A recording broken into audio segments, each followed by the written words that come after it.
La matinale Grand Lille TV avec Adrien Lanois. Bonjour à toutes et à tous, bienvenue sur Grand Lille TV, 7h15 en direct en ce mercredi 23 mars. L'actualité aujourd'hui, c'est évidemment en cette nouvelle série d'attentats hier à Bruxelles.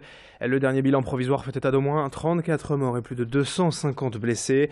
L'État islamique a donc revendiqué hier ces attaques. La Belgique a relevé son niveau d'alerte au maximum. Et la capitale belge reste en état d'alerte aujourd'hui et 3 jours de deuil national ont été décrétés. Et en France également, notamment dans la région de Puisières, les drapeaux sont en berne en guise de soutien au peuple belge en hommage aux victimes.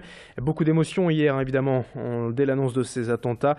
De l'autre côté de la frontière, la population touchée par ces attaques, ces dizaines de victimes. Écoutez ainsi le sentiment de ces habitants de Moucron, interrogés hier dans la journée par nos journalistes. On n'aurait jamais cru que ça se passerait en Belgique. Mais bon, pour moi, j'ai pas peur, parce que c'est pas parce que c'est passé ça qu'on doit avoir peur. Au contraire, on doit se montrer fort. Moi, j'ai connu la guerre 40, mais j'étais enfant. Ben, c'était la guerre, mais j'appelais ça une guerre propre. Un peuple se battait contre... Mais maintenant, on se bat contre qui? Contre qui? On ne sait pas, la personne qu'on croise dans la rue, on ne sait pas si elle n'est pas capable de nous tuer. Non, c'est triste. J'ai peur pour mes petits-enfants. Oui. Pourquoi ? Parce que je pense que le monde à venir n'est pas bon. Ils ne seront pas heureux comme nous on l'a été. Moi je ressens un grand dégoût par rapport à ce qui se passe, parce qu'en Belgique j'ai l'impression qu'on est un peu laxiste. On se permet d'aller frapper Daesh dans son fief là-bas, et puis on n'est pas capable de protéger les Belges, donc on doit se poser des questions quand même. On a tous peur d'aller à Bruxelles, moi je vais de temps en temps à Bruxelles, on a tous peur de prendre l'avion. Je prends l'avion 2 ou 3 fois par an, donc on a tous peur, quoi. Pourquoi pas? Moucron, c'est une ville frontalière, et donc il y a autant de Français à Moucron que de Belges, donc tout peut arriver, quoi. Donc ça peut, bien sûr, oui, bien sûr que ça peut arriver à Moucron. Les mesures de sécurité ont donc été renforcées hier en France, sur notre territoire, aux gares à Lille-Europe et Lille-Flandre. Le trafic ferroviaire vers la Belgique a été un temps suspendu dans la journée, mais pourrait reprendre aujourd'hui de manière progressive, avec au moins 2 Thalys entre Lille et Bruxelles prévus dans la journée. Pas de soucis normalement concernant les Eurostars qui devraient circuler normalement aujourd'hui vers la capitale belge. Attention à quelques contrôles aux frontières impossibles, notamment sur la D938, la 27 ou la 22 sur les axes principaux. Sachez en tout cas que l'aéroport de Zaventem, directement touché hier matin, restera encore fermé toute la journée et certains vols seront déroutés vers les aéroports régionaux de Charleroi ou d'Ostende. Renseignez-vous donc auprès de votre compagnie aérienne si vous aviez prévu de prendre l'avion aujourd'hui à Bruxelles. Pour finir avec ces attentats en Belgique, sachez qu'un rassemblement est prévu ce soir 19h place de la République à Lille.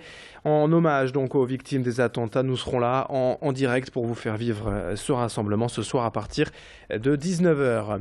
Dans le reste de l'actualité de cette édition, ce mercredi, eh bien, la rubrique c'est votre droit sur Grand Lille TV.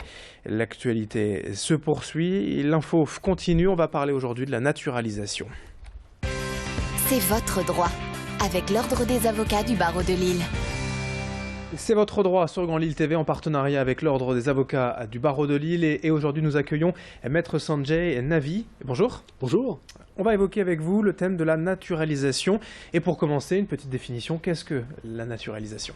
Eh bien, la naturalisation, c'est une procédure administrative qui permet à un étranger de demander la nationalité française. Alors en principe, tout le monde, tous les étrangers peuvent devenir français ? En principe, oui, mais en pratique, il faut bien comprendre que la naturalisation, ce n'est pas un droit, ce n'est pas automatique, ce n'est pas systématique, c'est une faveur accordée par l'administration et par conséquent, il faut respecter un certain nombre de conditions. Alors justement, quelles sont ces conditions ? Alors il en existe 5. Première condition, il faut que l'étranger réside en France de manière régulière depuis, en principe, 5 ans. Deuxième condition, l'étranger doit avoir en France des revenus stables et suffisants. On considère que les revenus sont suffisants lorsqu'on perçoit à peu près le SMIC ou un petit peu moins. Troisième condition, l'étranger doit avoir en France ses attaches familiales proches, c'est-à-dire son époux, son épouse ou ses enfants mineurs.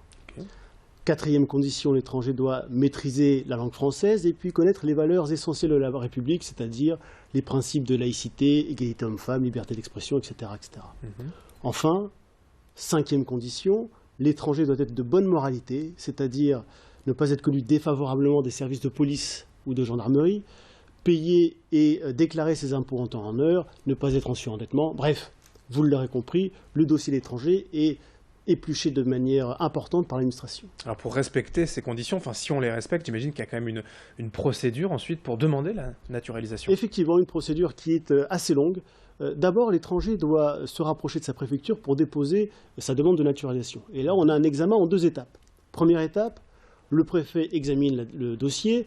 Il peut prendre 3 décisions. Rejet, ajournement, c'est-à-dire mise en sommeil du dossier pendant un délai de 1 à 3 ans, ou alors décision favorable. Si le préfet a mis une opinion favorable sur ce dossier, on passe à la 2e étape, puisque le dossier est transmis au ministre.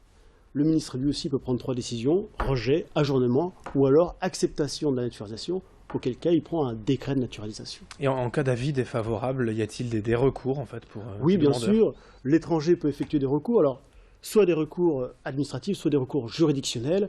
Précisons tout de suite que l'étranger peut faire ce recours lui-même, mais bien évidemment, dans la majorité des cas, l'intervention de l'avocat sera très utile, voire nécessaire. Eh bien merci Maître Sanjay Navi pour ces explications quant à la naturalisation. C'est votre droit sur Grand Lille TV en association avec l'Ordre des avocats du barreau de Lille. C'est votre droit avec l'Ordre des avocats du barreau de Lille.